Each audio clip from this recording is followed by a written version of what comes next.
He dragged Ranger by a chain so heavy it left rust marks on the concrete floor. The once proud German shepherd's legs trembled with each forced step, his amber eyes dulled by days without food. Blood matted the fur along his ribs where the last lesson had broken skin. Vernon Blackwood raised the metal rod again. "You'll learn to fear me before I'm done with you." Number 17.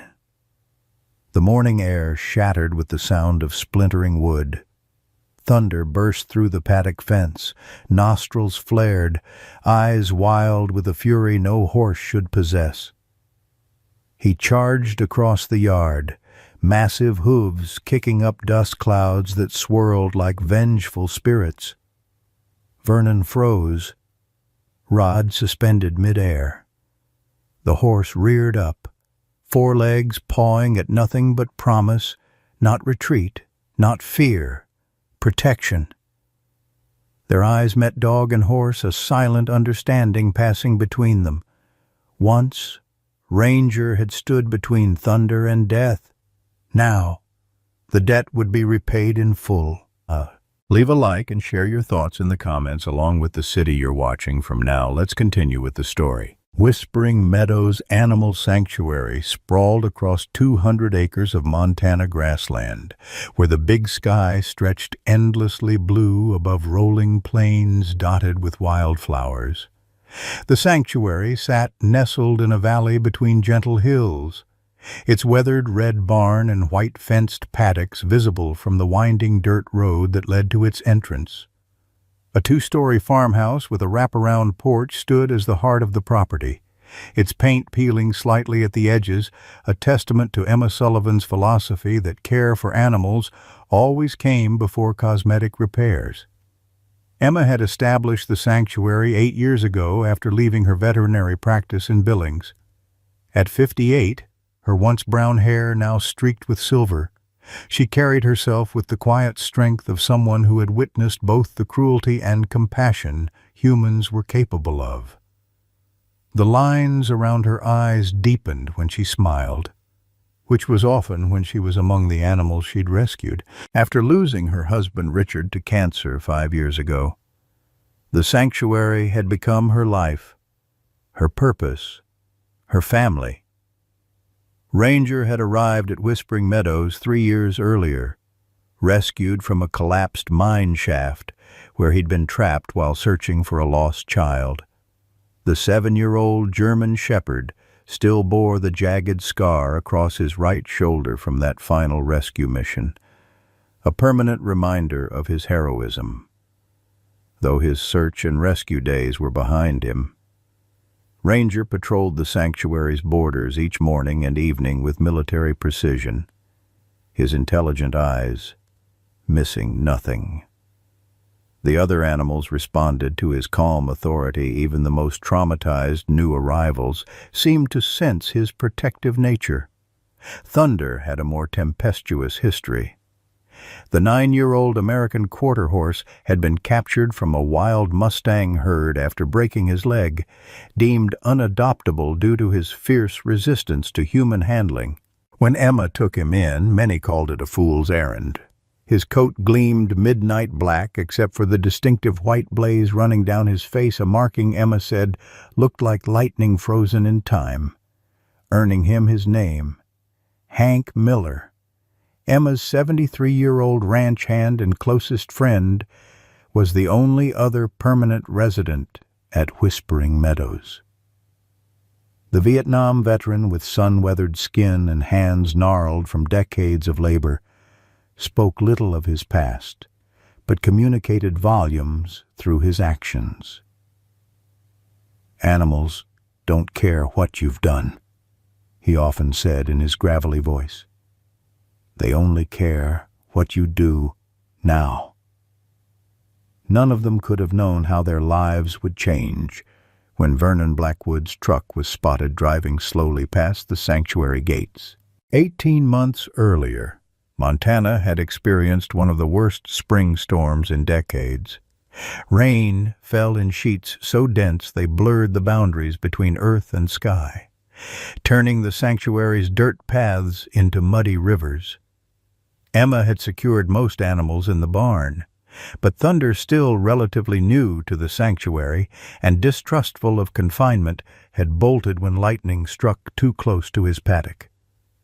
Emma stood at the barn door, rain pelting her face as she scanned the darkness with a failing flashlight. "He could be anywhere," she shouted to Hank over the howling wind. "These conditions, he could step in a hole, break a leg." Ranger appeared beside her, ears alert despite the downpour soaking his coat. Before Emma could react, he darted into the storm, disappearing into the curtain of rain. "Ranger, no," Emma called, but her voice was swallowed by a crack of thunder. "That dog knows what he's doing," Hank said, placing a steadying hand on her shoulder.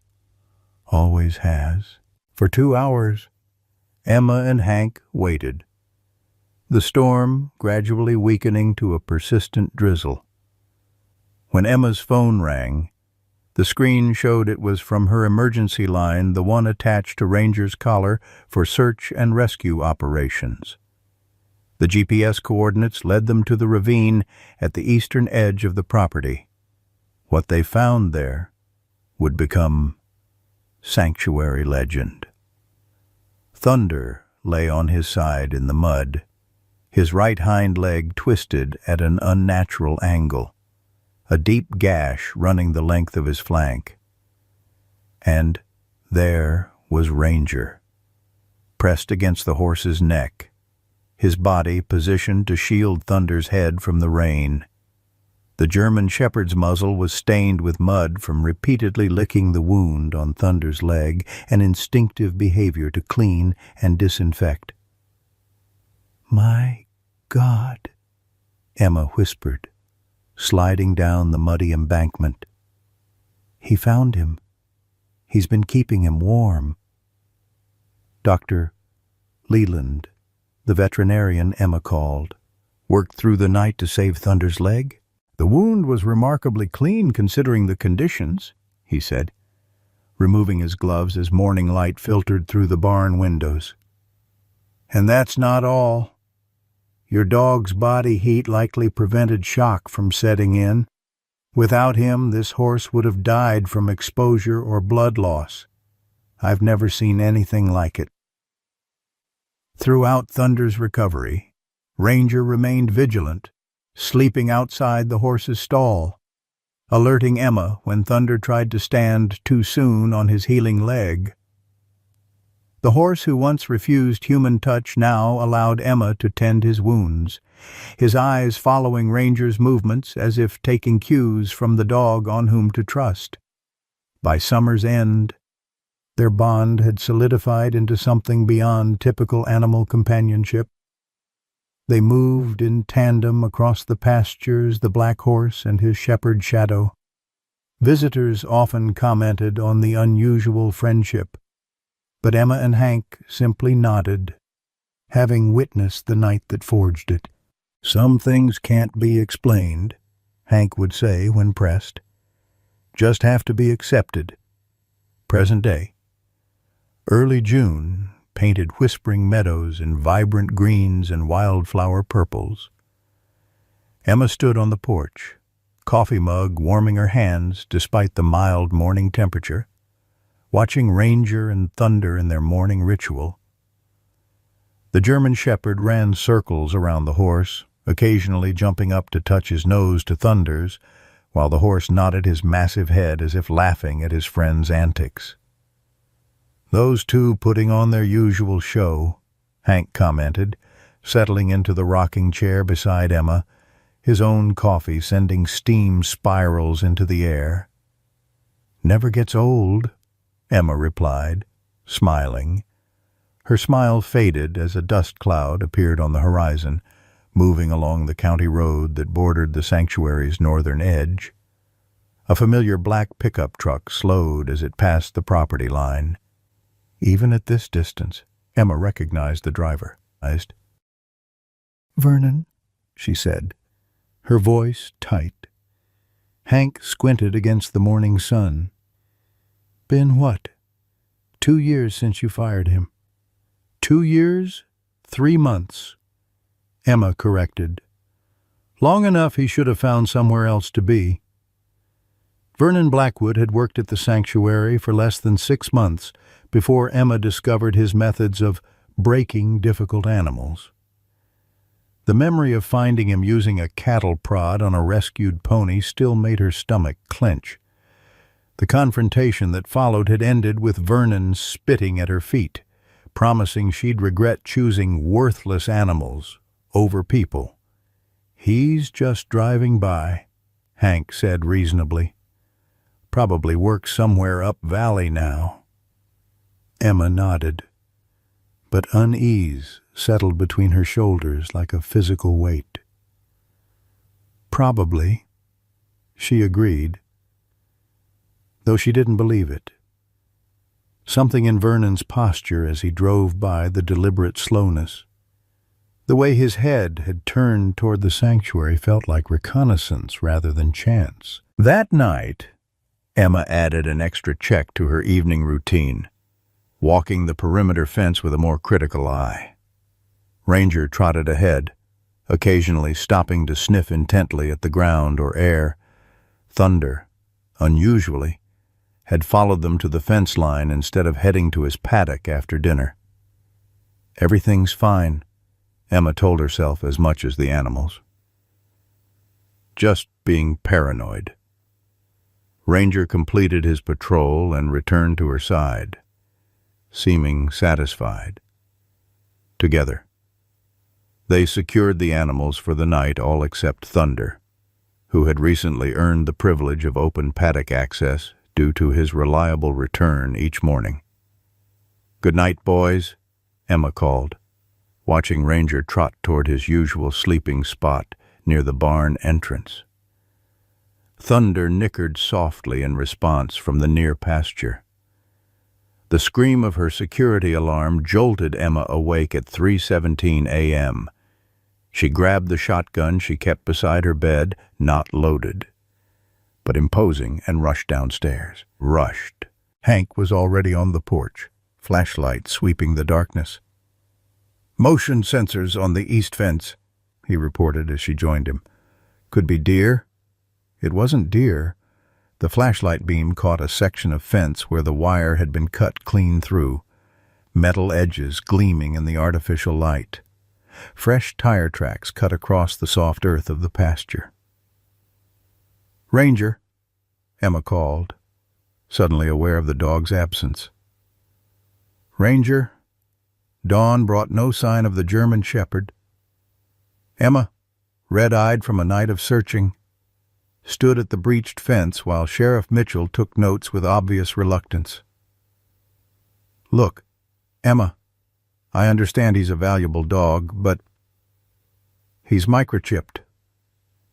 Emma interrupted. "He's wearing a GPS collar. He wouldn't just wander off." The sheriff sighed. "GPS could be disabled, and collars can be removed. Could be someone looking to sell a purebred German shepherd. Could be he chased after whatever triggered your alarm. Or it could be Vernon Blackwood," Emma said firmly. "That's a serious accusation without proof," the sheriff replied, flipping his notebook closed. "I'll keep an eye out. Put the word with animal control." As the sheriff's car pulled away, Emma noticed Thunder, standing motionless by the cut fence, head extended toward the distant hills, nostrils flaring as if trying to catch a scent.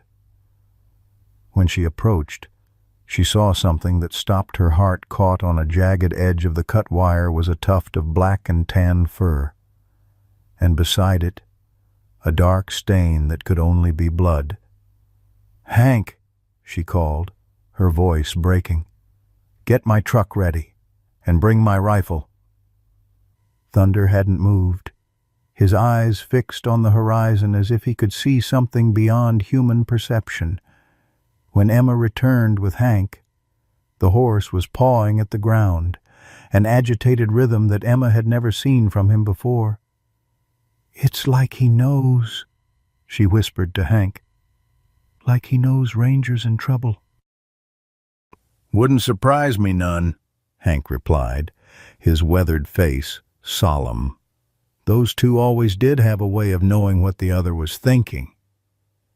What neither of them could know was just how right they were, or how far Thunder would go to prove it. Sheriff Mitchell's dismissiveness lingered in the air like the dust from his departing cruiser. Emma watched him go, her hands clenched into fists at her sides. "Just a dog," she repeated, bitterness edging her voice, as if Ranger is some yard ornament that went missing. Hank loaded Emma's rifle into her truck, his movements deliberate, practiced. "Mitchell's never understood this place," he said. "Never understood why anyone would waste time on animals when there's human problems to solve." Emma knelt to examine the fence breach again. The cut was clean bolt cutters, most likely and purposeful. This wasn't opportunistic. It was planned. She collected the tuft of Ranger's fur in a plastic bag, her throat tight. "We start at Vernon's last known address," she decided, standing. "The old Kettering place out by Miller's Creek?" Hank nodded, though concern lined his face. "What if Mitchell's right about one thing? What if it wasn't Vernon?" "Then we'll have wasted a morning," Emma replied, already walking toward her truck. "But if it was him—" She left the thought unfinished, unable to vocalize her fear of what Vernon might do to an animal he believed had contributed to his firing, especially Ranger, who had cornered Vernon during that final confrontation, standing between the man and Emma with teeth bared until Vernon had backed out of the barn. As they prepared to leave, Thunder paced the fence line, occasionally pushing his nose through the broken section, nickering softly as if calling for his missing friend. Emma approached him with a halter, intending to move him to a secure paddock while they were gone. "Come on, big guy," she said softly. "I need you safe while we look for Ranger."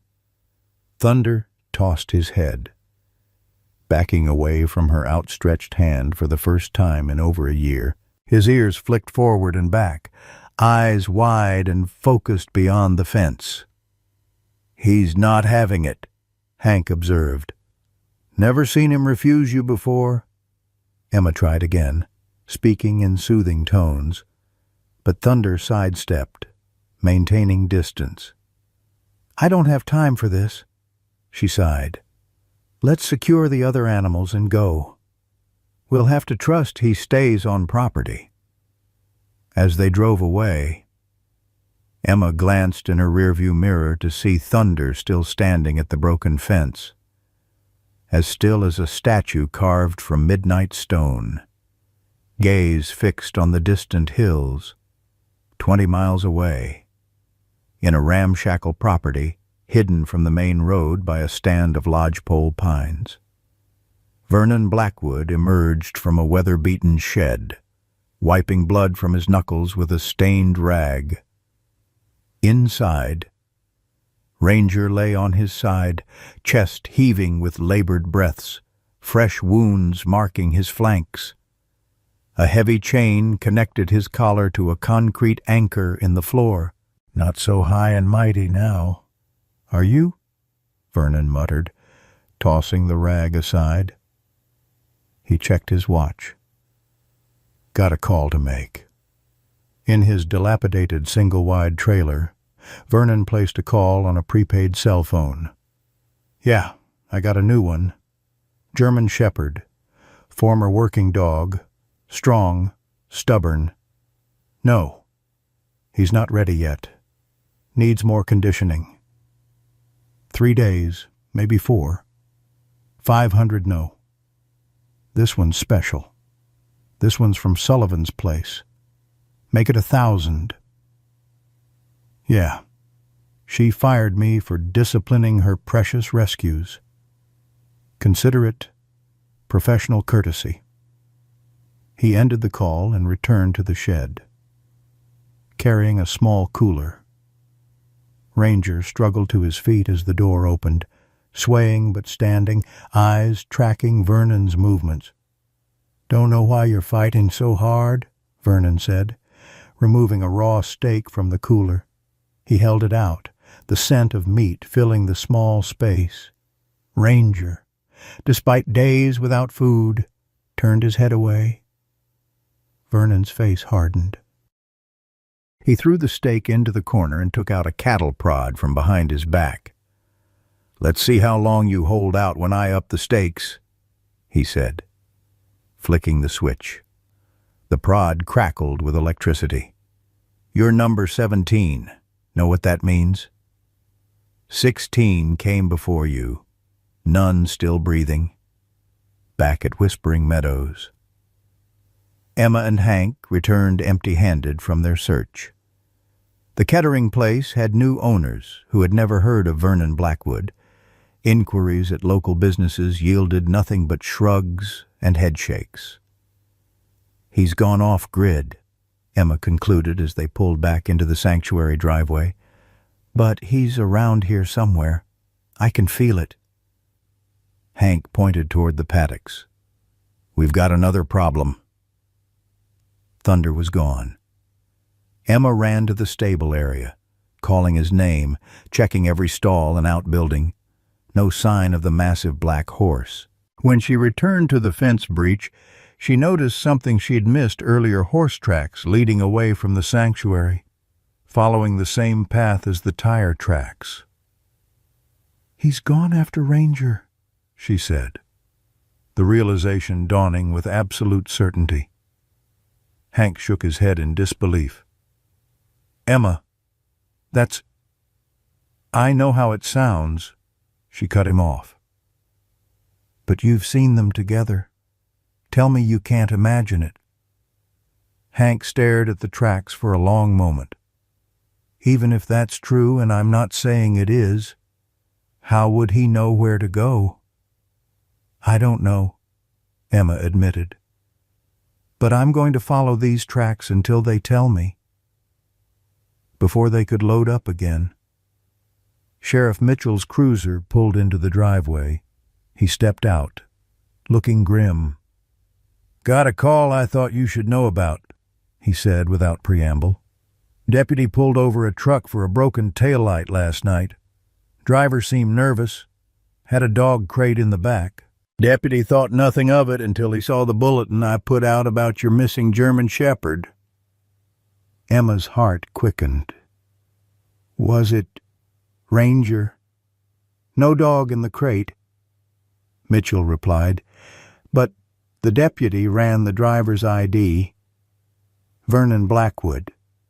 He got a warning for the tail light and was sent on his way. This was before I put out the notice about your suspicions." "Did the deputy see where he was headed?" Emma asked urgently. "Said he turned off toward the old logging roads past Crescent Lake," Mitchell answered. "Emma, I need to be clear we have no evidence he took your dog, but given your history with him, I thought you should know." After Mitchell left, promising to send a deputy to patrol the logging roads, Emma spread a map across her truck hood. "The logging roads cover a lot of ground," she said, tracing potential routes with her finger. "But if he's running a dog-fighting operation, he'd need privacy and space." Hank pointed to an area marked in faded green. "Old Sawyer property might fit the bill. Been abandoned since the mill closed. Plenty of outbuildings, well off the main roads." Emma nodded. "Let's start there." As they prepared to leave again, Emma's phone rang. Dr. Leland, returning her earlier call about missing medications. "I've been taking inventory," the veterinarian said. "We're missing ketamine, diazepam, and several antibiotics. The lock on the supply cabinet was jimmied sometime last night. Emma's blood ran cold. Drugs for controlling animals, or treating injuries without questions. Dr. Leland agreed grimly. Emma, whoever took them knows what they're doing with animals. This wasn't random. The pieces clicked together in Emma's mind: Vernon's disappearance, the stolen veterinary drugs, the empty dog crate. She thanked Dr. Leland and quickly relayed the information to Hank. "He's setting up for dog fights," she said, voice shaking with rage. "And he took Ranger as, what, some kind of trophy revenge? Or bait," Hank said quietly. "Some operations use bait dogs to train the fighters." The thought was unbearable. Emma grabbed her keys, resolution hardening her features. "Call Mitchell. Tell him what we know and where we're going. If he wants evidence, we'll find it." As they drove toward the old Sawyer property, following a faint set of tire tracks that veered off the main road, neither spoke of what troubled them most somewhere out there. Thunder was alone, perhaps heading into danger he couldn't comprehend, driven by a loyalty that defied explanation. They didn't know that at that very moment. Thunder stood on a ridgeline overlooking Vernon's property, nostrils flaring as he caught the scent he'd been tracking for miles, the distinctive smell of his friend, mingled with the metallic tang of blood and fear. The horse pawed at the ground once, decisively, then began picking his way down the steep slope with a determination that would have astounded even Emma. In the shed, Ranger lifted his head weakly, ears pricking forward as if hearing something beyond the walls of his prison. For the first time since his capture, a spark rekindled in his amber eyes. Thunder moved with uncanny precision through the pine-studded foothills, his large frame navigating terrain that would challenge most horses. The morning sun cast long shadows across the valley as he paused at a narrow creek, lowering his head to drink. His ears remained alert, constantly rotating to catch sounds from the direction he was heading. To any observer, it would seem impossible a domesticated horse, alone in the wilderness, moving with such clear purpose. 3 miles back at Whispering Meadows, the remaining animals stirred in their morning routines, quieter than usual, as if sensing the absence of both their guardians. Molly, the ancient barn cat who rarely ventured from her hay bale throne, sat perched on the fence post where Ranger and Thunder would normally begin their morning play. Her yellow eyes tracked the horizon as if expecting their return. Emma hadn't slept. After their unsuccessful search of the old Sawyer property the previous evening, finding nothing but abandoned buildings and old beer cans from teenage trespassers, she had spent the night making calls to neighboring ranches, animal shelters, and veterinary offices, describing both Ranger and Thunder. No one had seen either animal.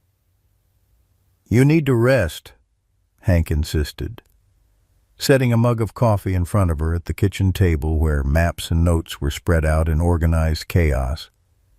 "Can't help them if you collapse." "I keep thinking about what Vernon might be doing to Ranger," Emma said, her voice hollow with exhaustion. "And Thunder out there alone. He's never been outside the sanctuary boundaries since he came to us." Hank pulled out a chair and sat heavily, his own face lined with fatigue. "Been thinking about that. Thunder taking off after Ranger doesn't make a lick of sense by any conventional wisdom. Horses don't track. They don't go looking for trouble. They certainly don't break out of safe pastures to wander into wilderness." "But," Emma prompted, recognizing the thoughtful tone in Hank's voice, "but I've seen things in my 73 years that science folks would say are impossible," Hank continued, running a weathered hand over his stubbled chin. "Had a hunting dog once. Bella, my brother borrowed her for a trip up to Yellowstone. Truck crashed, and Bella was thrown clear. My brother was airlifted to Billings, and Bella disappeared into the woods. Everyone figured she was dead or gone feral. Emma cradled her coffee, waiting for the rest of the story she'd never heard before. 3 weeks later, Bella showed up at my cabin door. 300 miles she traveled, through mountain passes and across rivers. No way she should have known the way she'd only made the journey once, in the back of a truck. Hank's eyes took on a distant look. Veterinarian said it was impossible. Said dogs don't navigate like that over unfamiliar terrain. But there she was, paws bloody from the journey, thin as a rail, but home. You think Thunder is tracking Ranger somehow, Emma said. It wasn't a question. I think, Hank said carefully, that we don't give animals enough credit for what they understand about bonds and loyalty. And those two have the strongest bond I've ever seen between different species. Emma stared at the maps, a new determination settling over her. If Thunder can find Ranger, so can we. Let's think like Vernon if the Sawyer property was too obvious. Where else would work for a dog fighting operation? Somewhere isolated but accessible by road. Hank considered this. There's the old Mason hunting cabin up by Split Rock. The family hasn't used it in years since the grandfather died. Emma was already reaching for her truck keys when the phone rang. It was Sheriff Mitchell. "Got something you might want to see," he said without greeting. Deputy found tire tracks matching the ones from your property leading to an access road near the Blackwater Creek area. Not many reasons someone would head out there this time of year. "We're on our way," Emma said, already motioning to Hank. The Blackwater Creek area lay in the opposite direction from where they'd searched the night before, northwest of the sanctuary instead of east. As they followed Mitchell's cruiser along increasingly rough roads, Emma's mind raced with possibilities and fears. If Vernon is running dogfights, there will be others involved, she said, gripping the steering wheel tightly. These operations don't run on one man.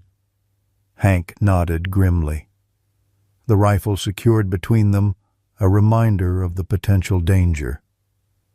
Mitchell called for backup, but it'll take time. We're pretty far out here.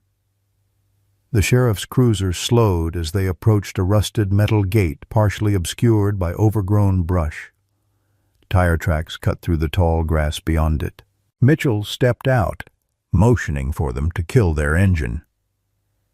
"Property belongs to a shell company based out of Wyoming," he said when they joined him. "Tax records show it was purchased 2 years ago. No building permits filed, but satellite images show structures back in there." 2 years, Emma repeated. "Right after I fired Vernon."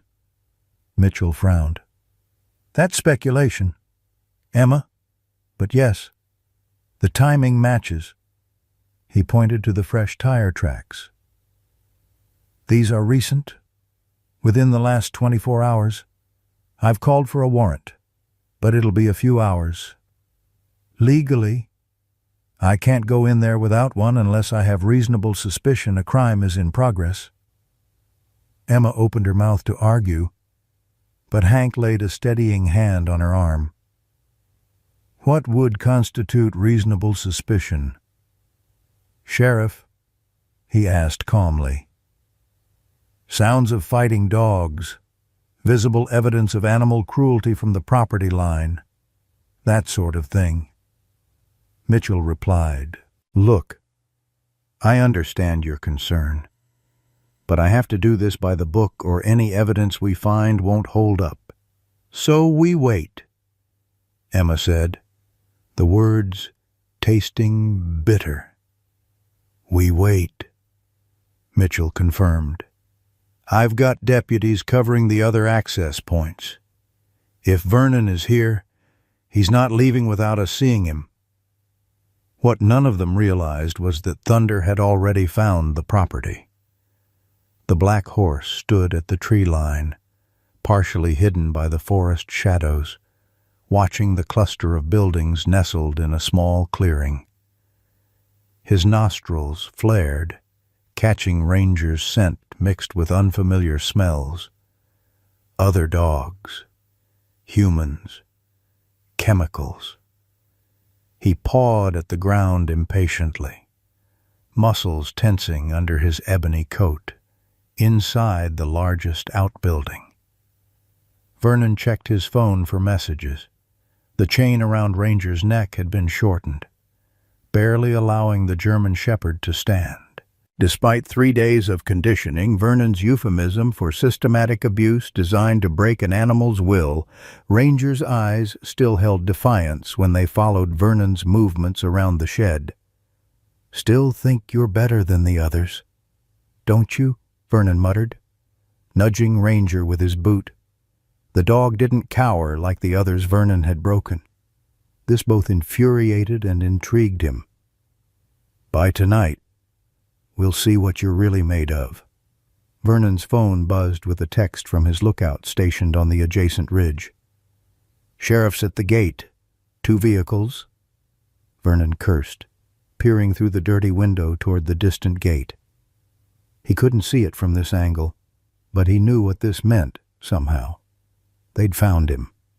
The dog fights scheduled for that evening would have to be postponed. He began texting his contacts, warning them to stay away. His second lookout texted moments later, "All exits covered by deputies. You're boxed in." Vernon kicked an empty bucket across the shed in frustration. Ranger watched him, sensing the change in his captor's demeanor. Vernon paced, calculating options. If they had a warrant, they'd be on the property already. They must be waiting for one, which meant he had time, not much, but enough to clean up the most incriminating evidence. "Looks like your stay just got cut short," he told Ranger, reaching for a syringe filled with a sedative he'd stolen from Dr. Leland's office. "Can't leave witnesses." As Vernon approached with the needle, Ranger summoned his remaining strength, backing against the wall as far as his chain would allow, teeth bared in a final show of resistance. Outside the shed, unnoticed by Vernon or his lookouts, Thunder had made his move. The horse trotted silently across the clearing, years of wild living having taught him how to move with surprising stealth despite his size. He reached the shed just as Vernon was closing in on Ranger with the syringe. What happened next would later be described by Vernon's arrested associates as something out of a damn movie. Thunder, upon hearing Ranger's growl through the thin wooden walls, reared back and kicked the shed door with such force that it splintered inward, hanging precariously from a single hinge. Vernon spun around, the syringe dropping from his hand as sunlight flooded the dim interior, silhouetting the massive black horse in the doorway. For a moment, nobody moved. Vernon frozen in disbelief. Ranger trembling with exhaustion, but alert. Thunder's breath visible in the cool morning air as he surveyed the scene. "What the hell?" Vernon finally managed, reaching for the cattle prod he kept on a nearby shelf. Thunder entered the shed, his bulk seeming to fill the small space.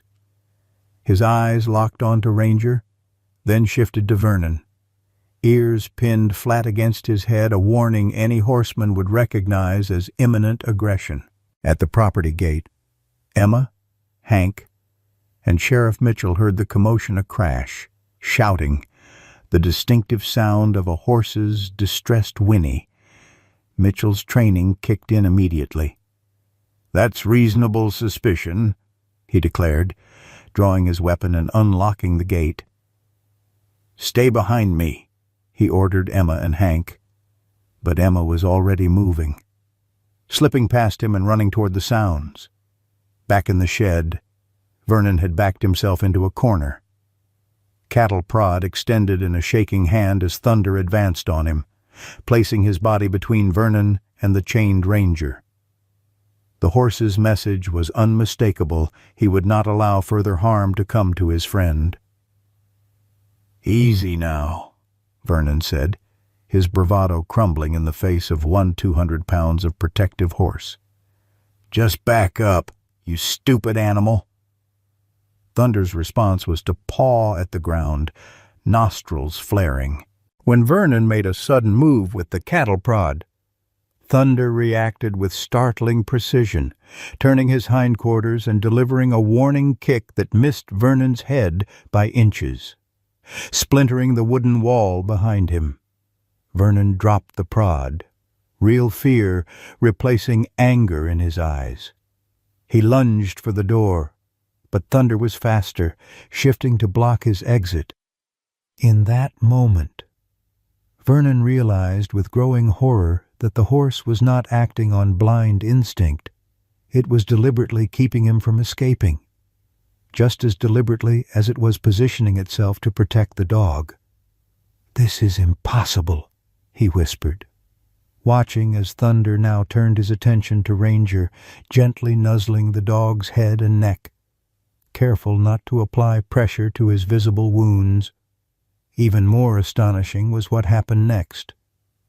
Thunder began working at the chain securing Ranger, using his teeth to tug and manipulate the links where they connected to the concrete anchor. Vernon watched in disbelief as the horse's methodical efforts began to loosen the anchor from the floor, something that should have been impossible for human hands without tools, let alone a horse's mouth. It was this scene that Emma burst in upon Vernon pressed against the far wall, Thunder working determinedly at Ranger's chain, and Ranger himself, thin and wounded but very much alive, his tail offering a weak wag at the sight of her. "Ranger," she breathed, rushing to kneel beside him. Thunder paused in his efforts, acknowledging her with a soft nicker before continuing to work on the chain. Vernon saw his opportunity and made a dash for the door, only to run directly into Sheriff Mitchell's outstretched arm. The impact knocked him flat on his back, the wind rushing from his lungs. "Vernon Blackwood," Mitchell said formally, "you're under arrest for animal cruelty, theft, and operating an illegal animal fighting venture." As Mitchell handcuffed Vernon, Hank entered the shed, taking in the scene with wide eyes. "Would you look at that?" he said softly, watching Thunder's continued attempts to free Ranger. Emma was already examining Ranger's injuries, tears streaming unchecked down her face. "He needs a vet.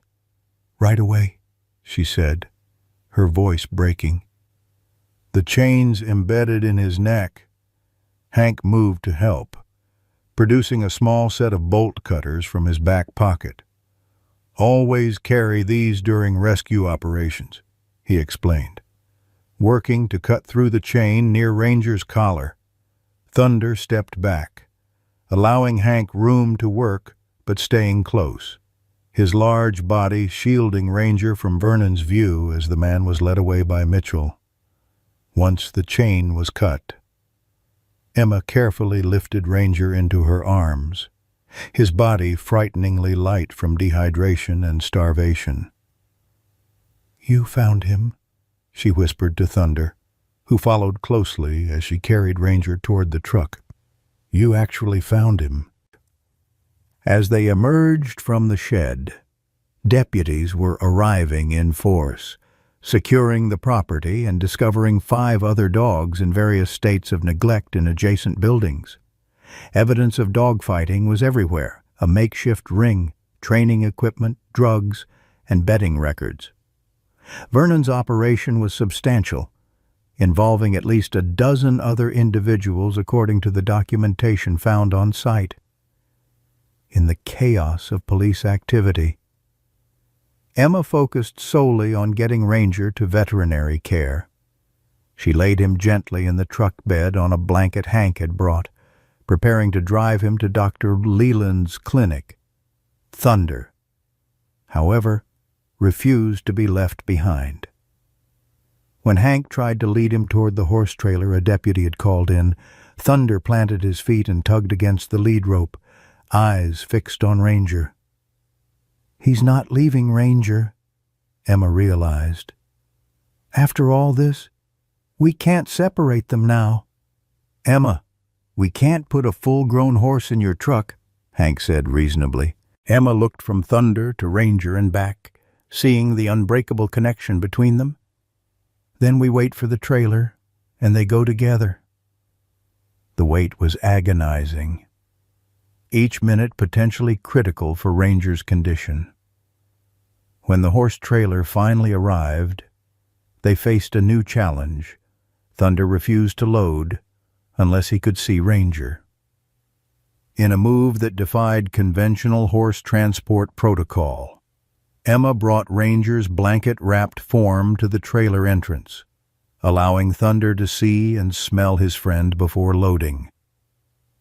"I've never seen anything like it," the deputy handling the trailer commented, as Thunder willingly stepped into the trailer once assured Ranger would travel with them. During the journey to Dr. Leland's clinic, Emma sat in the trailer with both animals, her hand resting on Ranger's flank while Thunder stood protectively nearby, adjusting his stance with each curve in the road to maintain balance without stepping on his injured friend. Looking at them, Emma was struck by the realization that she was witnessing something extraordinary, something that challenged every conventional understanding of animal behavior and cognition. Thunder had not only recognized Ranger's absence and tracked him across miles of unfamiliar territory, but he had also formulated and executed what could only be described as a rescue plan. "You know what this means, don't you?" Hank said quietly from the trailer entrance as they neared the clinic.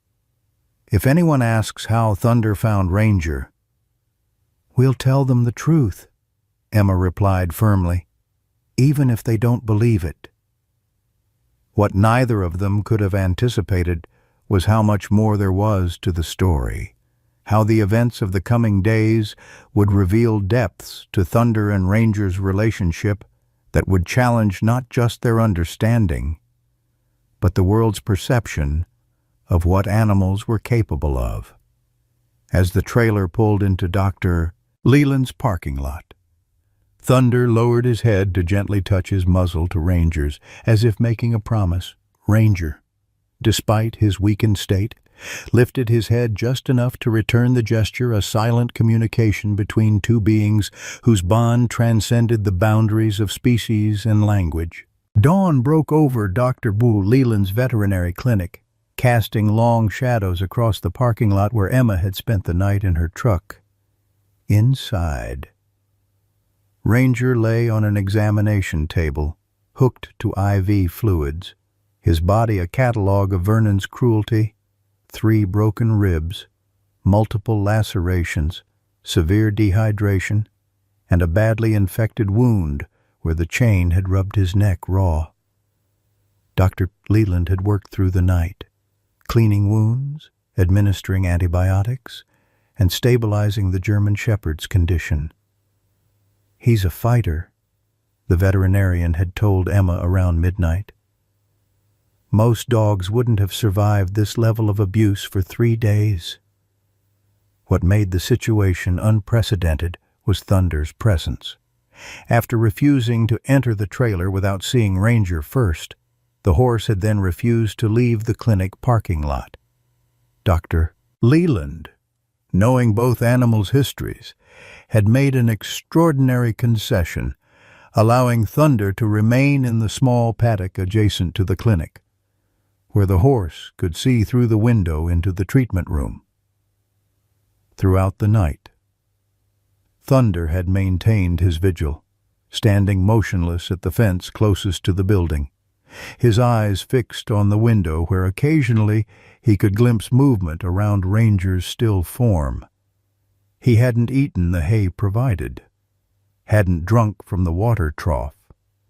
His singular focus remained on his friend. Emma sipped lukewarm coffee from a travel mug, watching Thunder's unwavering stance as first light touched his black coat. Hank arrived with fresh clothes and breakfast sandwiches, settling beside her on the truck's tailgate. "Any change?" he asked quietly. "Dr. Leland says he's stable," Emma replied, her voice rough from exhaustion. "Thunder hasn't moved all night. Not once." Hank followed her gaze to the statuesque horse. "Never seen anything like it," he said. "Not for the first time since yesterday's events. Sheriff called this morning. They found evidence connecting Vernon to dog-fighting rings in 3 states. This wasn't just some backyard operation, it was organized." Emma nodded absently, her attention still fixed on Thunder. He knew. Hank, somehow, Thunder knew exactly where to find Ranger. And did you see him working at that chain like he understood what needed to be done? Before Hank could respond, the clinic door opened, and Dr. Leland emerged, still wearing surgical scrubs stained with Ranger's blood. Emma was on her feet immediately. "He's awake," Dr. Leland announced, a tired smile crossing her face. "And asking for breakfast, which is a very good sign." Emma's shoulders sagged with relief. "Can I see him?" "Briefly," the veterinarian cautioned. "He needs rest, and we're not out of the woods yet. Those wounds are severe, especially the neck injury, but his will to live is remarkable." As if understanding the conversation, Thunder nickered softly from the paddock, his ears pricked forward intently. Dr. Leland glanced at the horse, then back to Emma. "That's the other thing," she said, lowering her voice. "I don't know how to explain this medically, but every time Ranger's vitals dropped during the night, that horse would make noise pawing the ground, whinnying. It was like he knew when Ranger was struggling." Emma exchanged a look with Hank. "Can Thunder see him too?" she asked. Dr. Leland hesitated. "Emma, I've bent every protocol allowing the horse to stay here, but bringing him inside the clinic—" "Just to the window, then," Emma pressed. "Let Ranger see that Thunder is here. It might help." After a moment's consideration, Dr. Leland nodded. "We can try. Let me get Ranger moved to the window bed." 20 minutes later, Emma stood beside Ranger's bed, gently stroking his head between his ears, one of the few places not bandaged or bruised. The German shepherd's tail thumped weakly against the mattress, his amber eyes cloudy with pain medication but unmistakably alert. "Hey, boy," Emma whispered, throat tight with emotion. "You gave us quite a scare." Ranger's gaze moved past her to the window, where Thunder's face was now visible, having been led to that side of the paddock. The change in the dog was immediate and dramatic. His tail wagged with more vigor, and he attempted to lift his head despite the evident pain the movement caused. Thunder, seeing Ranger conscious, pressed his muzzle against the glass, fogging it with his breath. He nickered softly, a sound Emma had heard him make only for Ranger. I've never seen anything like this, Dr. Leland said from the doorway, watching the interaction with professional curiosity. The recognition is unmistakable. Emma smiled through tears. They've always had a special connection. But this is beyond what I imagined possible. Outside, Thunder remained at the window, occasionally shifting position, but never taking his eyes off Ranger. The hours passed, and still the horse maintained his vigil, refusing food and water until Emma brought them directly to him, allowing him to eat and drink without losing sight of the window. By midday, Sheriff Mitchell arrived with news. Thought you'd want to know Vernon's been formally charged. Multiple felony counts of animal cruelty, theft, operating an illegal gambling enterprise. His property's been seized, and we've rescued 8 more dogs from a secondary location his associates gave up. He's looking at serious time. Good, Emma said firmly. Any word on when we can transport Ranger home? That's why I'm here. Actually, Mitchell replied, glancing toward the paddock where Thunder stood. We need your statement about what happened yesterday. Specifically, about the horse. Emma stiffened. What about Thunder? Mitchell shifted uncomfortably. Vernon's attorney is already building a defense. Says Vernon was checking on a sick dog when he was attacked by a trained attack horse. Claims you deliberately set the horse on him. That's absurd, Emma snapped. Thunder acted on his own. No one trained him to. She stopped, realizing how this sounded. Sheriff, I know how incredible this seems, but Thunder tracked Ranger across miles on his own initiative. We weren't even there when he found Vernon's compound. Mitchell nodded slowly. I believe you, Emma. I was there. I saw that horse standing guard over your dog, and I saw the look in its eyes when Vernon tried to run. That wasn't training. That was something else. He cleared his throat. But a jury might have trouble with it. The defense will say it's impossible. So what do we do? Emma asked. Document everything, Mitchell advised. Dr. Leland's observations, the timeline of events, everything about their relationship before this happened. We need to establish that while unusual, this behavior had precedent. As Mitchell departed, Emma turned to Hank. He's right. We need to prove this wasn't some fluke or crazy coincidence. The games, Hank said suddenly. Remember how they used to play Thunder would untie knots in the lead ropes, open gate latches? We thought it was just play, but Ranger was teaching him, Emma finished, the realization dawning. All those times we found Thunder in paddocks he shouldn't have been able to access. The mysteriously opened gates. Ranger was teaching him how to escape, how to open things.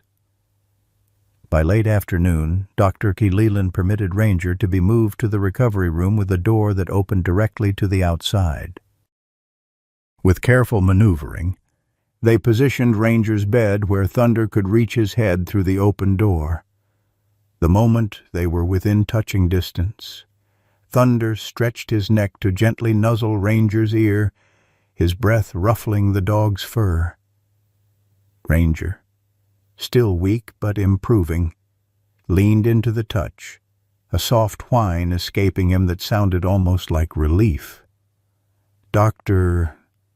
Leland watched with fascination as Thunder began methodically inspecting Ranger's visible injuries, gently touching his nose to each bandage before pulling back.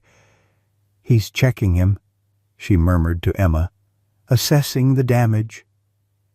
Is it safe to let them interact like this? Emma asked. Dr. Leland nodded. Thunder seems remarkably aware of Ranger's condition. He's being extraordinarily gentle. And frankly, Ranger's vitals improve when Thunder is near. His heart rate stabilizes. His breathing deepens. From a medical perspective, this interaction is beneficial. The sun was setting when Vernon Blackwood's truck was towed into the sheriff's impound lot. Forensics teams cataloged blood evidence, dog hair, and the tools of Vernon's cruel trade. Among the items recovered was a notebook containing detailed records of the animals that had passed through his hands, 16 before Ranger, none surviving his conditioning process. He kept trophies, Mitchell told Emma over the phone. Collars, tags. We found them hidden in his bedroom wall. And Emma, one of the collars matches the description of that border collie that went missing from the Wilson farm last year. The revelation that Vernon's cruelty extended back further than they'd known settled like ice in Emma's stomach. If Thunder hadn't acted when he did, Ranger would have been the 17th victim, his collar added to Vernon's macabre collection. At the clinic, Dr. Leland prepared for the night shift, checking Ranger's vitals one last time. He's doing remarkably well, all things considered, she told Emma, but I'm still concerned about infection in that neck wound. The next 24 hours will be critical. I'm staying, Emma said. Not a question, but a statement. Dr. Leland nodded, unsurprised. I assumed as much. I've set up a cot in the office. And don't worry about Thunder. I've spoken with Dr. Hansen, the equine specialist. He agrees that separating them now could cause stress that might impede Ranger's recovery. As darkness fell completely, Emma sat on a stool between Ranger's bed and the door where Thunder still stood watch. The day's events replayed in her mind the desperate search, the confrontation at Vernon's compound, and most astonishingly, Thunder's deliberate actions to protect and free his friend. You know, she said to both animals, though she wasn't sure if either was still awake, when I started the sanctuary, people said I was crazy to think abused animals could heal each other, that I was projecting human emotions onto creatures that didn't possess them. She reached out, one hand on Ranger's paw, the other stroking Thunder's muzzle. But you two, you've shown that the bonds between living beings can transcend everything we think we understand. Thunder shifted slightly, pressing his head more firmly against her hand. Ranger's tail thumped once against the bed. Outside in the darkness, unseen by any of them, a news van pulled quietly into the clinic parking lot.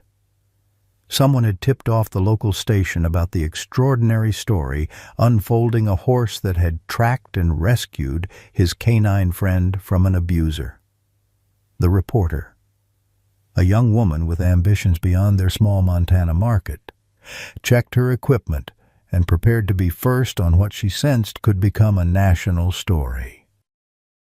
What none of them could anticipate was how the events of the next morning would transform this local rescue into something that would challenge conventional understanding of animal cognition and emotional capacity, and place Thunder and Ranger at the center of a controversy that would extend far beyond Vernon Blackwood's criminal case. Inside the recovery room, blissfully unaware of the gathering media attention, Ranger shifted in his sleep, whimpering softly as pain broke through the medication. Immediately, Thunder made a low, rumbling sound, not quite a nicker, something more deliberate. The sound appeared to soothe Ranger, who settled back into deeper sleep, his breathing becoming more regular. Dr. Leland, observing through the monitoring camera, made another note in her increasingly detailed record of their interactions. 0217 hours. Dog exhibits signs of pain. Horse vocalizes. Dog responds with immediate reduction in stress indicators. The evidence was mounting, point by small point, that what they were witnessing was not just animal instinct or coincidence, but something far more profound, a demonstration of empathy, communication, and problem-solving that would soon force everyone to reconsider what they thought they knew about the emotional lives of animals.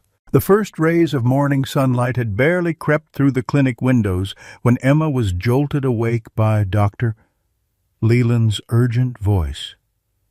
"Emma, come quickly." She stumbled from the cot, heart racing, fearing the worst for Ranger. Instead, she found Dr. Leland standing in the recovery room doorway, her expression not panicked, but stunned. "Look," the veterinarian whispered, gesturing toward Ranger's bed. The scene before them defied expectation. Ranger was struggling to stand, his bandaged body trembling with effort. This alone would have been concerning enough. He was in no condition to be on his feet, but what rendered both women speechless was Thunder's response. The horse had somehow managed to position himself half inside the doorway, his broad shoulder creating a living brace against which Ranger was leaning, steadying himself. "He's helping him stand," Dr. Leland said, disbelief coloring her voice. "I came in to check vitals and found them like this." As they watched, Ranger took one shaky step, then another, Thunder adjusting his position with each movement to continue providing support. The dog's eyes were glazed with pain, but determined. The horse moved with exquisite care, compensating for each tremor in Ranger's legs.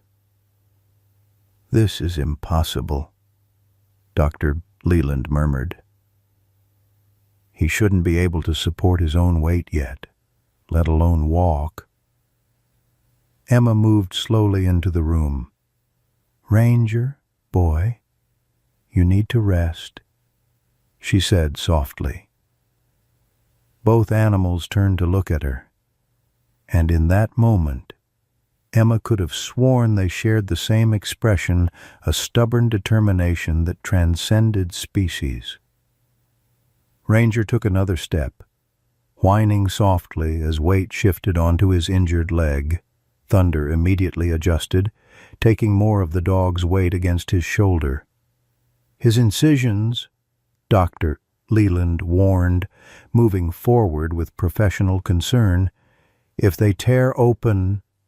Before she could complete the thought, Ranger's legs buckled. He would have collapsed if not for Thunder's swift reaction. The horse dropped to his knees in a controlled motion, lowering his body to catch Ranger's fall. The German shepherd slumped against Thunder's side, breathing heavily but seemingly uninjured by the near fall. Dr. Leland rushed forward, checking Ranger's bandages for fresh blood. "Amazingly, nothing's torn," she reported, relief evident in her voice. "But we need to get him back to bed." Thunder remained perfectly still, allowing the veterinarian to work. Only when Ranger had been carefully returned to his bed did the horse rise to his feet again, resuming his position by the door. "Doctor?" Leland immediately checked Ranger's vitals, her professional demeanor returning as she assessed his condition. "His pulse is elevated, but that's to be expected after exertion," she reported.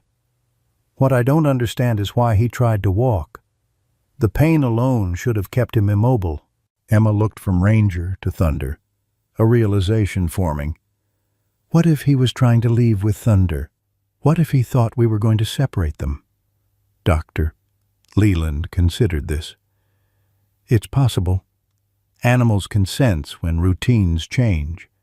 She glanced at her watch. The morning staff will be arriving soon. I should warn them about our unusual situation. As Dr. Leland stepped out, Emma knelt beside Ranger's bed. No one's separating you two, she promised, stroking his head. You're going to heal right here, with Thunder keeping watch. Outside, a situation was developing. The lone news van from the previous night had multiplied into 3, their satellite dishes raised like mechanical flowers toward the morning sky. A small crowd of reporters and photographers clustered near the clinic entrance, held back only by the single deputy Mitchell had assigned to the scene. "Ms. Sullivan," one reporter called as Emma stepped outside for a moment of fresh air. "Is it true that a horse tracked and rescued a dog across miles of wilderness? Can you confirm that the animals were previously involved in another life-saving incident?" shouted another. Emma froze, unprepared for the media presence. The deputy moved to intercept the approaching reporters. "Ms. Sullivan has no comment at this time," he stated firmly. "This is a medical facility with patients who need quiet and rest."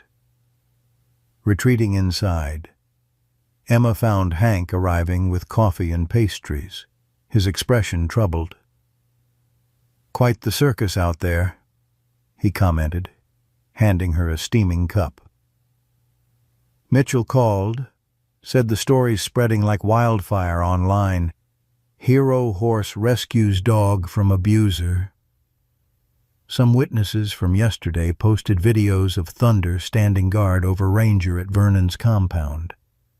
Emma sighed, the weight of this new complication settling on her already burdened shoulders.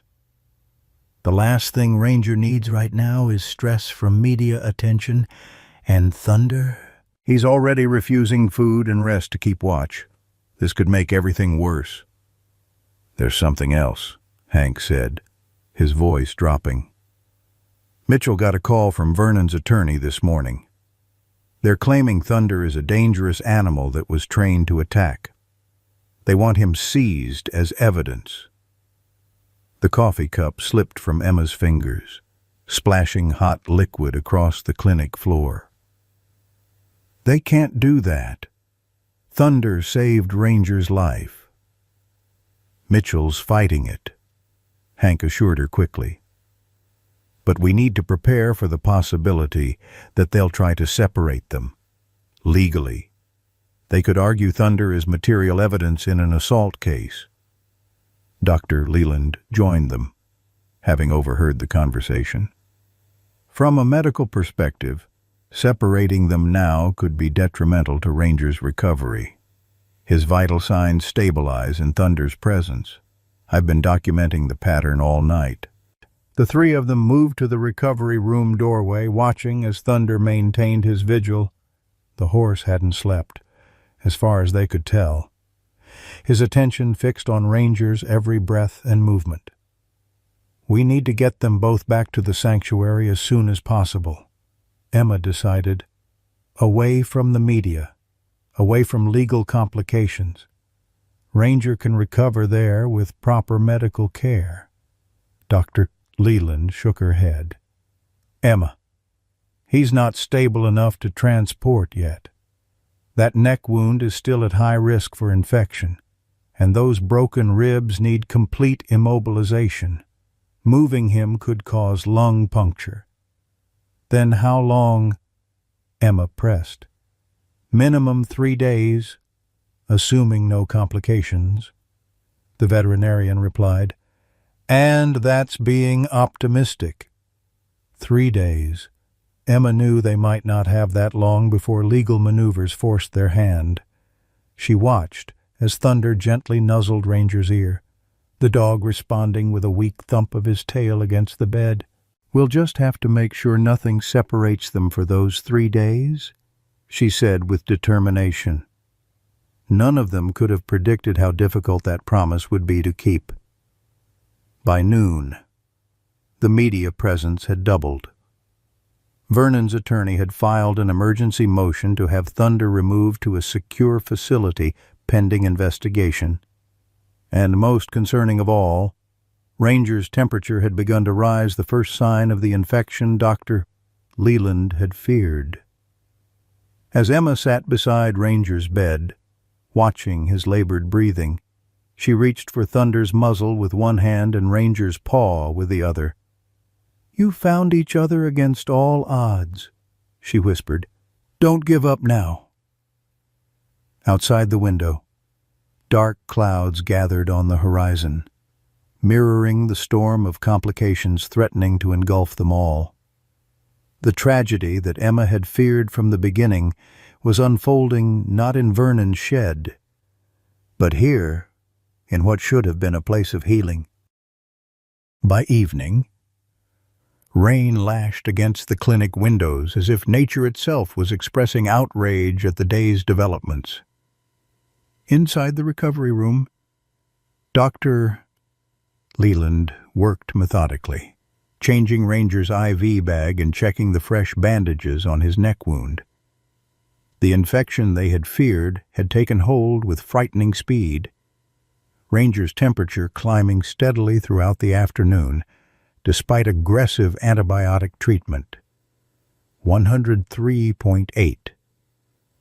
Dr. Leland announced grimly, reading the thermometer. "It's not responding to the first-line antibiotics." Emma sat nearby, her face drawn with exhaustion and worry. "What options do we have?" "I've called in a stronger antibiotic from the hospital pharmacy in Billings," the veterinarian replied. "It should be here within the hour." "But Emma—" She hesitated, choosing her words carefully. "We need to prepare for the possibility that the infection has gone systemic. If it has, his chances are—" She didn't finish the sentence. She didn't need to. Throughout the crisis, Thunder had remained at his post by the door, his usual impressive stature diminished by exhaustion. The horse had now gone nearly 48 hours without proper rest or food, accepting only minimal water when Emma brought it directly to him. His eyes, once bright and alert, had taken on a dull quality that mirrored Ranger's fevered gaze. "He's making himself sick, too," Dr. Leland observed quietly. "I've never seen a horse refuse food this long outside of severe colic." Hank entered the room, shaking rain from his jacket. His expression told Emma he wasn't bringing good news. "Mitchell just called," he said, keeping his voice low as if Ranger and Thunder might understand his words. "The judge granted a temporary order. They're sending animal control officers to take Thunder to the county fairgrounds holding facility until the hearing on Monday." "Monday?" Emma's voice rose sharply. "That's 4 days from now. Thunder hasn't left Ranger's side since we found him. We can't separate them, especially not with Ranger's condition deteriorating." Dr. Leland interjected with professional calm. "When are they coming?" "Within the hour," Hank replied. "Mitchell's doing what he can to delay, but his hands are tied by the court order." Emma moved to Thunder's side, pressing her forehead against his neck. The horse acknowledged her with a soft exhale, but kept his attention fixed on Ranger. "There has to be something we can do," she said, desperation edging her voice. Dr. Leland checked her watch, calculating. "The law requires that animal control officers have a veterinarian present when seizing an animal from medical care." she said thoughtfully. I'm the only vet on duty tonight, and I have 3 emergency surgeries scheduled. The last one won't finish until well after midnight. Emma looked up, understanding dawning. You could delay them. I could buy you tonight. Doctor, Leland confirmed, but they'll be back first thing tomorrow, with another vet if necessary. It's only a temporary solution. Hank moved to the window, watching the media vans still parked outside despite the downpour. Maybe we can use them, he suggested. Get the public on our side, if enough people hear what's happening. No, Emma decided firmly. Ranger doesn't need cameras and commotion. He needs quiet and thunder. As they debated options, a soft whine from Ranger drew their attention. The German Shepherd was trembling violently, his fever spiking higher. Doctor, Leland rushed to his side, quickly assessing his condition. This is bad, she said, reaching for additional ice packs from the nearby cooler. His temperature's climbing too rapidly. We need to cool him down immediately. Thunder's reaction was immediate and astonishing.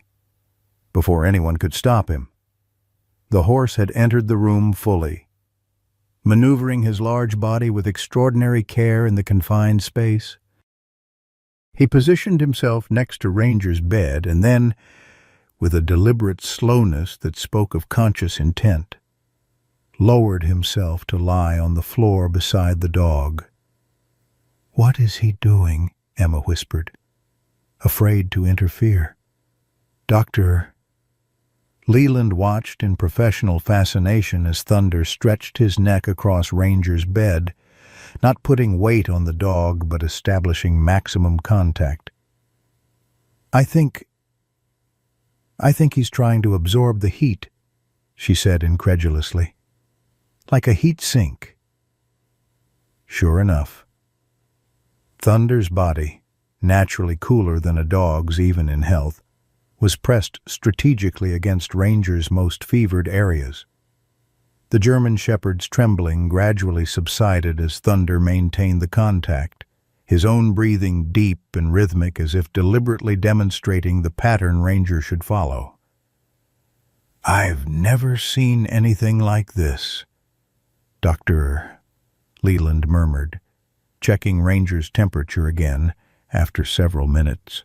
102.9. It's actually working. His fever's dropping. The remarkable scene was interrupted by a sharp knock at the clinic's front door. Through the reception area, they could see the silhouettes of uniformed animal control officers. "I'll handle this," Dr. Leland said firmly, straightening her lab coat. "You two stay with them."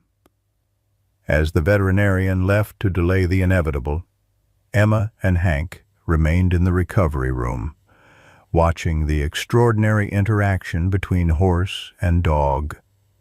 Thunder maintained his position, occasionally shifting to keep contact with Ranger's hottest areas, while the German Shepherd's breathing gradually steadied.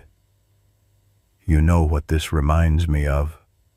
Hank said softly. "There's an old Blackfoot legend my grandfather used to tell, about animals choosing certain humans or other animals as their spirit brothers. The legend says they share one heart between them, feeling each other's pain and joy." Emma nodded, remembering fragments of similar stories from her childhood in Montana. "I always thought those were just nice stories," she admitted.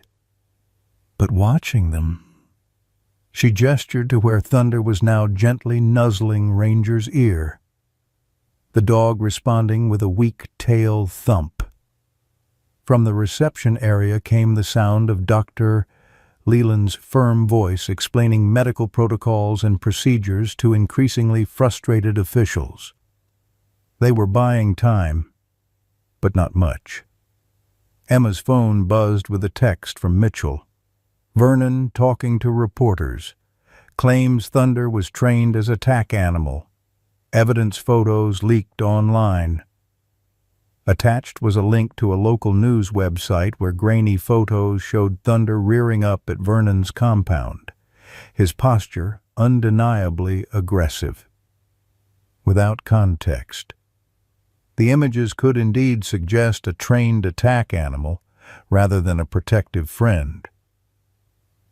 "This is getting worse," Emma said, showing Hank the message. "They're building a case that Thunder is dangerous and that we trained him to attack Vernon." Hank's weathered face set in grim lines. "We need more than just our word against his. We need proof of their relationship before all this happened. Something that shows this behavior has history." As if on cue, Emma's phone buzzed again. This time, it was a message from Molly Jensen, a regular sanctuary volunteer. "Saw news about Ranger and Thunder. Found old videos on my phone from last summer. This might help." The attached video showed Thunder and Ranger in the sanctuary pasture. In the footage, Ranger appeared to be deliberately demonstrating how to open a gate latch with his teeth, while Thunder watched attentively. When the horse successfully mimicked the action, Ranger pranced around him in obvious celebration. "This is it," Emma breathed. Proof that Ranger was teaching Thunder skills. That what happened at Vernon's wasn't some fluke or trained attack, but the result of their long-term relationship. As Emma forwarded the video to Sheriff Mitchell, Dr. Leland returned to the recovery room, looking both triumphant and concerned. "I've convinced them to delay until morning," she reported, cited medical necessity and threatened to file formal complaints if they interfered with a critical case. But they'll be back at 8 a.m. with a court veterinarian to oversee the transfer. Emma's attention returned to Ranger, whose condition seemed to have stabilized somewhat under Thunder's careful ministrations. "How's his fever?" "Holding at 102.4. "Doctor," Leland replied, checking the monitor. "Still dangerously high, but the downward trend is encouraging. The new antibiotics should arrive any minute now." Outside, the media presence had grown despite the late hour and inclement weather. The story had caught national attention, with major networks picking up the local coverage of the hero horse and his apparent understanding of his friend's medical needs. "There's something else you should know," Dr. Leland said, lowering her voice. "While I was dealing with animal control, I received a call from Dr. Eleanor Winters at Cornell.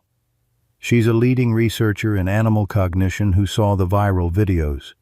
She wants to come observe Thunder and Ranger and document their interactions for a study." Emma shook her head immediately. "Absolutely not. They're not research subjects."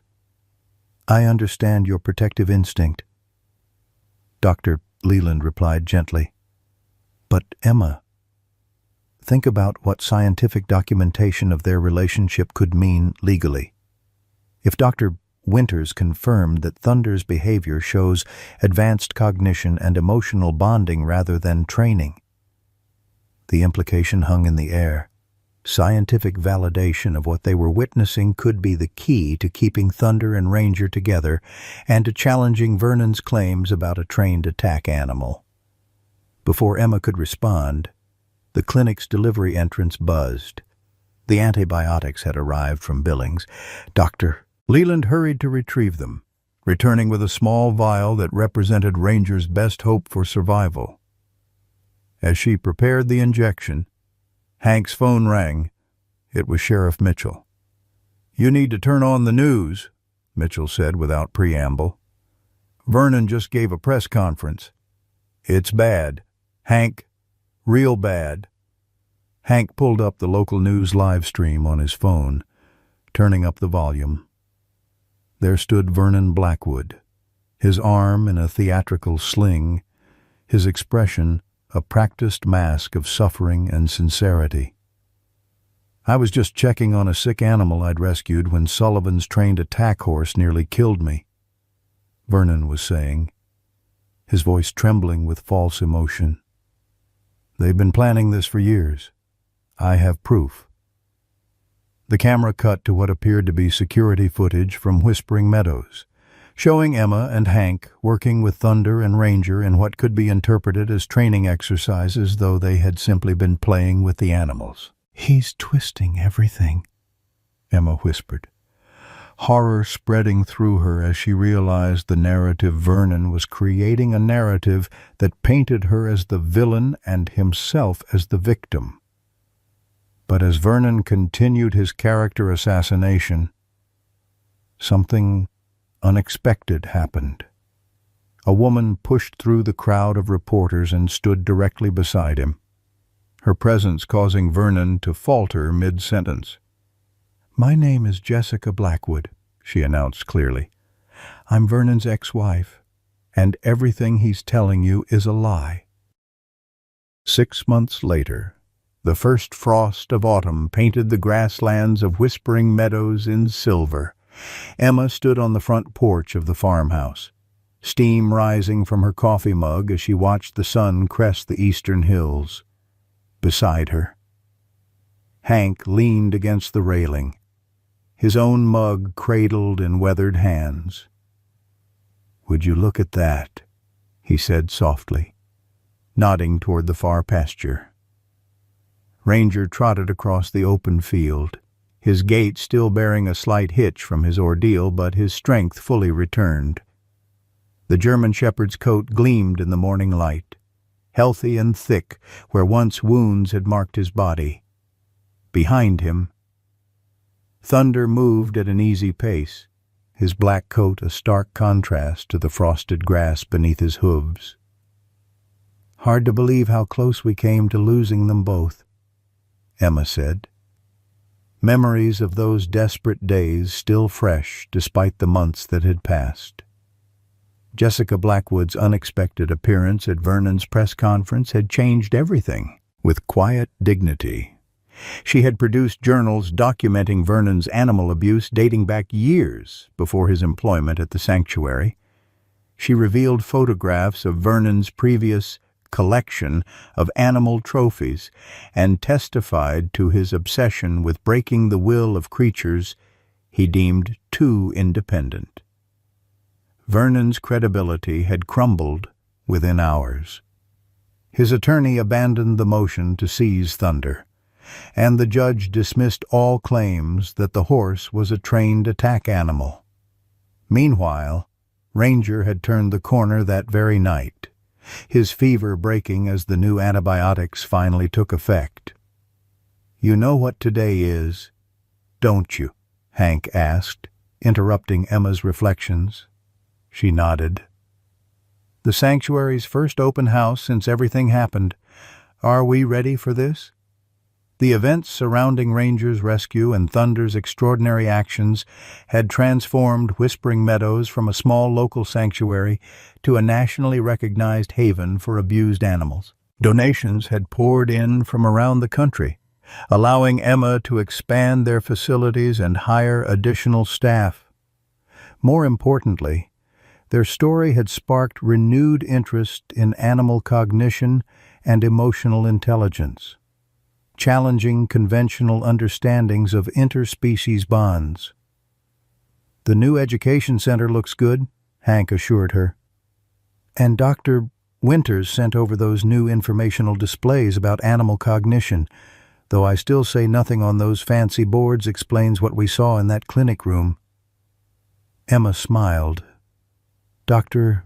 Eleanor Winters, the Cornell animal cognition researcher, had indeed come to observe Thunder and Ranger during their recovery.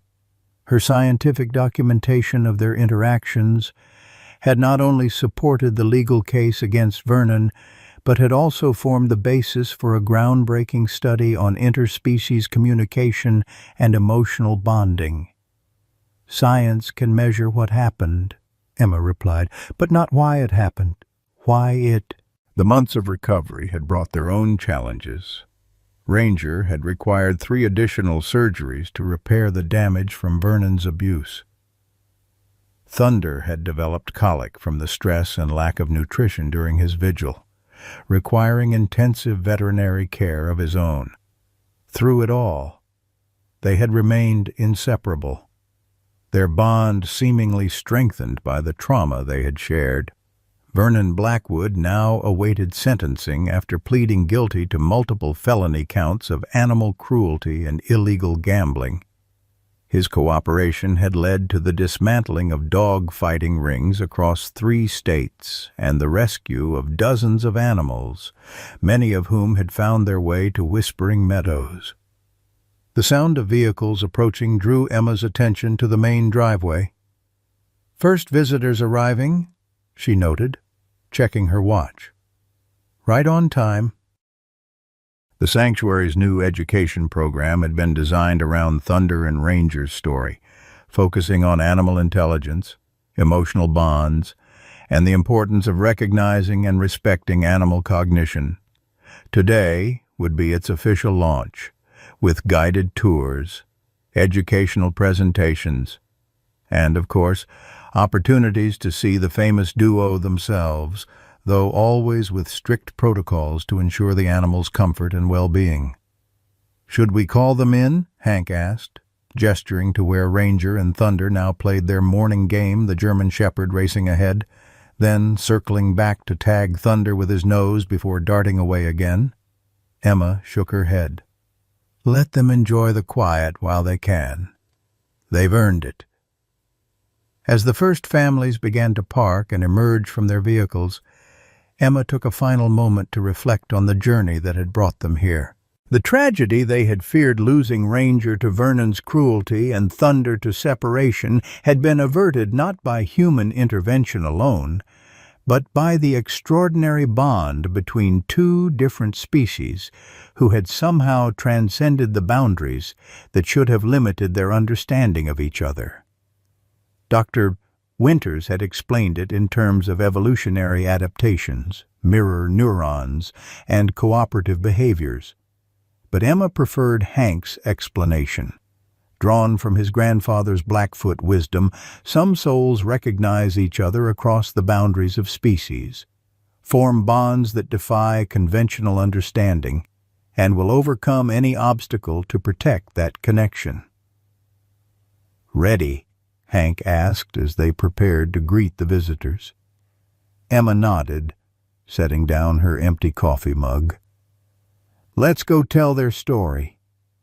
The Education Center, built with donation funds in a converted barn, filled quickly with visitors eager to learn about the sanctuary's most famous residents. Emma guided the first tour group through displays explaining animal cognition research, rescue and rehabilitation practices, and the story of how Whispering Meadows began. "And now," she said, leading them to large windows overlooking a special paddock, "I'd like to introduce you to Thunder and Ranger." The German Shepherd and Black Horse had been coaxed into their demonstration area with favorite treats and toys. They now moved together in the familiar rhythm they had developed over years of companionship. Ranger occasionally leaning against Thunder's leg in a gesture that had become habitual during his recovery. "As you can see," Emma continued, "they maintain a close physical connection at all times. This behavior intensified after their ordeal, but was present from the beginning of their relationship." A young girl near the front raised her hand. "Do they know they saved each other?" Emma smiled at the innocent yet profound question. "That's a fascinating question." Animal cognition researchers like Dr. Winters, whose work is featured in our exhibits, believe that while animals don't conceptualize saving in the way humans do, they do form emotional attachments and act to protect those attachments, sometimes at great risk to themselves. "I think they know," the girl stated with childlike certainty.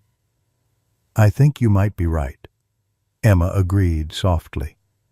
Outside, in the paddock, as if aware they were being discussed. Thunder lowered his head to Ranger's level.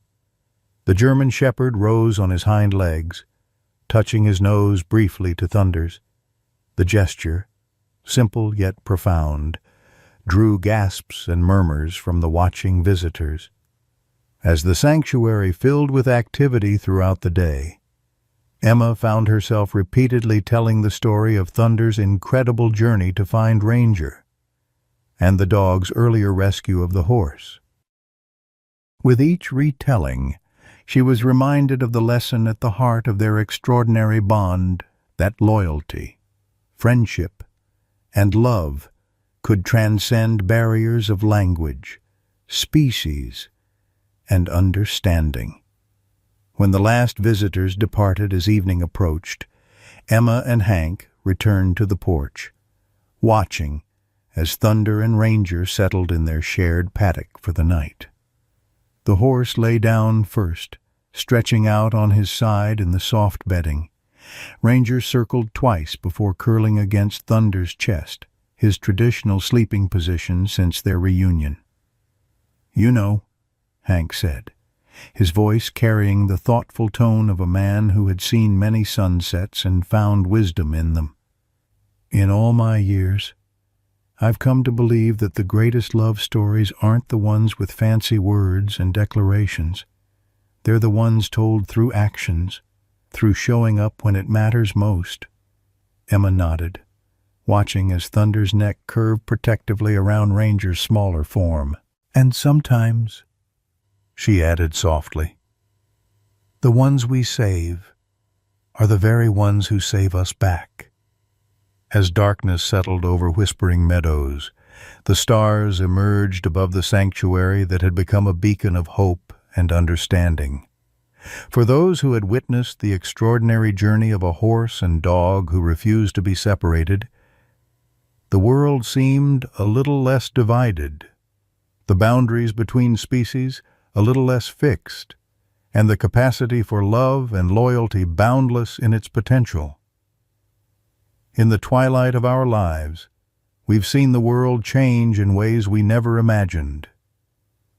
But Thunder and Ranger's story reminds us of what remains constant, the power of loyalty that transcends all boundaries. Remember when we were young, how we believed in connections that defied explanation, when a handshake meant a promise. And friendship wasn't measured in likes, but in showing up when the night was darkest.